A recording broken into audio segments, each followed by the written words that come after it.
Guys, আমি doctor ইচ্ছা বড়া। আজ 13/10/2025 সোমবার। বর্তমানে পূর্ব বর্ধমান জেলা পরিষদের একমাত্র স্বাস্থ্য আধিকারিক। আজ যে বিষয়টি নিয়ে আলোচনা করব সেটি হলো পার্কিনসন্স। মস্তিষ্কের যে অংশটি আমাদের শরীরে নড়াচড়া নিয়ন্ত্রণ করে তার নার্ভ কোষের ক্ষয়ের ফলেই এমন হয়। ক্ষয়প্রাপ্ত এই কোষগুলি ডোপামাইন নামক এক রাসায়নিক পদার্থ তৈরি করে। ডোপামাইন এক প্রকারের রাসায়নিক বার্তাবাহক যা নার্ভের কোষ ও মাংসপেশির মধ্যে বার্তা পৌঁছে দিয়ে মসৃণভাবে নড়াচড়া করায় মানুষকে সাহায্য করে। যখন প্রচুর পরিমাণে ডোপামাইন ক্ষয় হয়ে যায় তখন পার্কিনসন্সের উপসর্গগুলি দেখা দেয় এবং বহু বছর যাবৎ ধীরে ধীরে ডোপামাইন এর স্তর ক্রমশ কমতে থাকে এবং সিমটমগুলি আস্তে আস্তে বাড়তে থাকে। কেন যে পার্কিনসন্সের রোগীর ডোপামাইন সৃষ্টি করা কোষগুলির ক্ষয় হয় তার কারণ বর্তমানে জানা যায়নি। অধিকাংশই গবেষক মনে করেন একাধিক কারণেই পার্কিনসন অশক্তি হয়। কারণ অন্বেষণের মধ্যে রয়েছে কিছু বংশগত কারণ এবং কিছু পরিবেশের ভূমিকা। মূলত পার্কিনসন্স রোগীদের 4টি প্রধান উপসর্গ থাকে, যেমন কাঁপুনি বা রেস্ট ট্রেমার।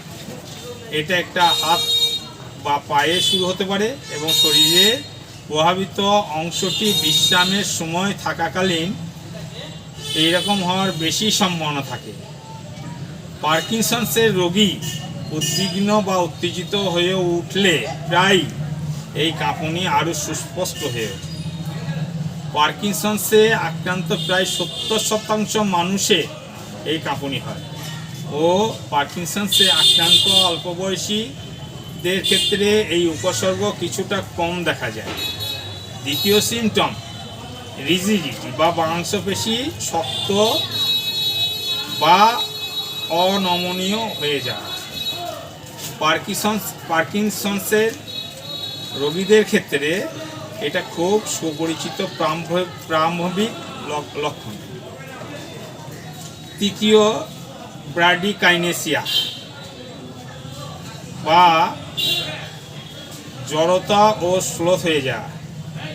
আক্রান্ত ব্যক্তি চলাফেরা করতে, মোড় ঘুরতে, চেয়ার থেকে উঠতে, বিছানায় পাশ ফিরে শুতে বা বোতাম লাগানোর মতো কাজকর্ম করতে অসুবিধা হয়।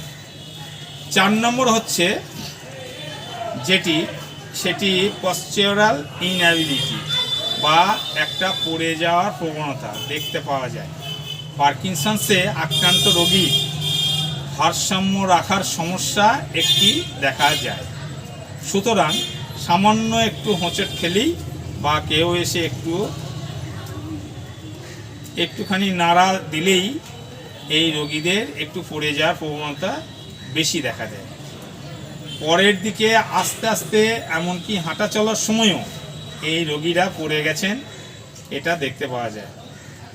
এই প্রধান উপসর্গগুলো ছাড়াও পার্কিনসন্সের রোগীর কিন্তু অন্যান্য নানা উপসর্গ দেখা দিতে পারে, যেমন ক্লান্তি, বিষণ্ণতা বা ডিপ্রেশন, কোষ্ঠকাঠিন্য বা কনস্টিপেশন, অনিদ্রা, গন্ধ অনুভব করার ক্ষমতা কমে যাওয়া, শরীরের বিভিন্ন অংশে ব্যথা অনুভূত হওয়া ইত্যাদি। পরিসংখ্যান মতে মহিলাদের তুলনায় পুরুষরা এই রোগে সামান্য বেশি আক্রান্ত হন। বয়স বৃদ্ধির সঙ্গে সঙ্গে কিন্তু পার্কিনসন্সের আশঙ্কাও বেড়ে যায়। সাধারণত 50 বছর বয়সের পরেই এই রোগীর বেশি আশঙ্কা থাকে। পার্কিনসন্স অসুখটির মূল চিকিৎসা কিন্তু সাধারণত ওষুধ দিয়ে, কিন্তু তা ব্যক্তিবিশেষে কিন্তু আলাদা হয়। পার্কিনসন্সের চিকিৎসার জন্য কিন্তু বিভিন্ন ধরনের ওষুধ ব্যবহার করা হয় এবং এই বিভিন্ন ওষুধ কিন্তু কিছু কিছু উপসর্গ কমাতে আলাদাভাবে কাজ করে। পার্কিনসন্স রোগী চিকিৎসকের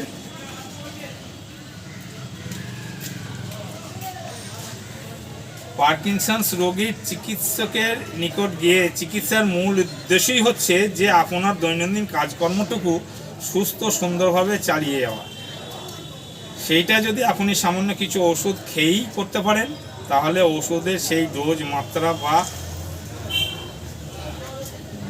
সম্পূর্ণ ওষুধটা দেখেই চালিয়ে যেতে হবে, ডোজটা ঠিক রেখে সামগ্রিকভাবে। তারপরে আস্তে আস্তে কষ্ট বাড়লে পরে ওষুধের ডোজ ও মাত্রা আস্তে আস্তে বাড়ানো হয় এবং অন্য ধরনের কোনো নতুন ওষুধ কিছু যোগ করা হয়।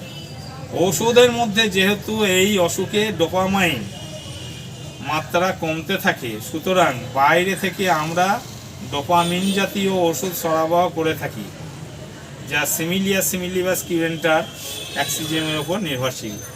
পার্কিনসন্স অসুখে অনেক সময় দেখা যায় যে অ্যাসেটাইল কোলিন বলে আর একটি রাসায়নিক পদার্থ সেটা বৃদ্ধি পায়। সেটাকে প্রিভেন্ট করার জন্য কিছু ওষুধ দেওয়া হয়ে থাকে। এখন খুব নতুনভাবে শুনতে পাই যে ডিপ ব্রেন স্টিমুলেশন বলে একটি কথা এসেছে, বা আমরা রোগীদের কাছে খুব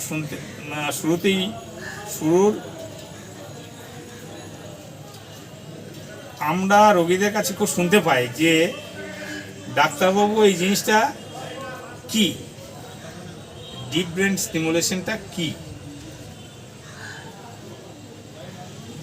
কখনই এটা চিকিৎসা শুরুতে শুরুর অঙ্গ নয়। পার্কিনসন্স রোগীর চিকিৎসা মূলত ওষুধ দিয়েই শুরু হয়, কিন্তু ওষুধ দেওয়ার পরেও পার্কিনসন্স রোগীর কিছু সমস্যা হতে পারে।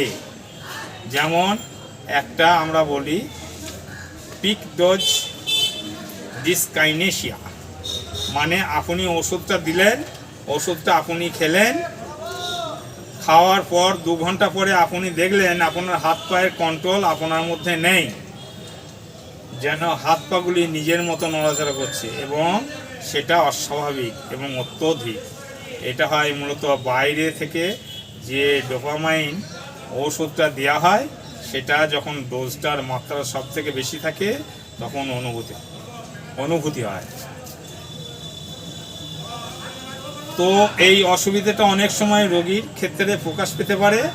আর একটিকে বলি on off phenomena. On off ফেনোমেনাটা কি, মানে কথাটা শুনেই বোঝা যাচ্ছে যে ওষুধ খেলেন মানেই আপনি অন হলেন, আপনার চলাফেরা স্মুথ হলো, খুব সুন্দর হলো, কাজকর্ম করতে পারছেন, কিন্তু খুব তাড়াতাড়ি আপনি অফ হয়ে গেলেন।